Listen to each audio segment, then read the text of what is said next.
Nothing makes my engine purr quite like a billionaire romance. Here are some billionaire romance recommendations. Part 2. Unbind by Elodie Hart. So this is book 6 in the Alchemy series. It can be read as a standalone and just fuck, it's so good. It is so good. This whole series is based off characters who work at a Schmeck's club. So if that's any indication for the chili spices, this will singe the minge like you wouldn't believe. This is an enemies to lovers and it kind of has like Beauty and the Beast vibes. He moves her into his giant mansion in London because he's basically just hemorrhaging fucking money. And yes, he sticks his pork sword right into her mouth.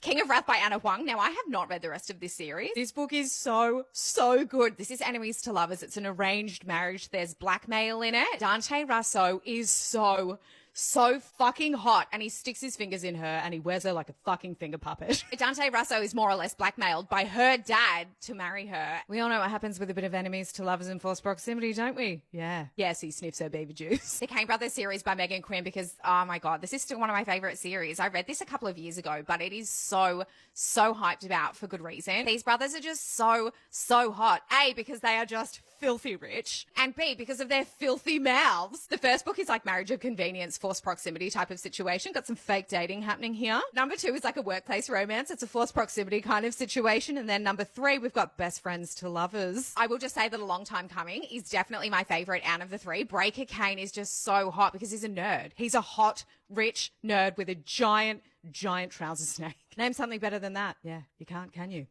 Wreck Me and Redeem Me by L.A. Gallagher. So these are the first 2 books in the Beckett Brothers series. They're Irish billionaires. They're just so spicy. These are so spicy and so underrated. I cannot believe more people aren't talking about these. Wreck Me has fake dating, forced proximity. He forces her to move in. She's kind of stuck up shit creek without a paddle when it comes to her finances. So he's just like, how about I scratch your back and you can scratch more than mine? And she's just like, yeah, right. Redeem Me is an age gap, best friend's little sister, nanny, single dad situation. The tension between these two are enough to pop a hemorrhoid. I do highly recommend. And last but not least, we've got the Wolf Hotel series by K.A. Tucker, because of course this had to be in here. I read this midway through last year and I binged this entire series in a week. I literally didn't come up for air. It was so good. The spice in these books do kind of vary, but I feel like they sort of go between a 3.5 to a 5 chili spice. There's a scene in a car where 2 of her friends share her. They pass her around like a beach ball. She comes from a small town. She's a good little Catholic girl. When she finds out that the guy she's supposed to be marrying is boning someone else, she pisses off to Alaska for a job opportunity working in a hotel that's opening up there, the Wolf Hotel, where she ends up being hired by Henry Wolf himself as his personal assistant. And yes, she takes her role quite seriously. Indeed, she does let him ponder her piss flaps. Absolute bangers. Happy reading.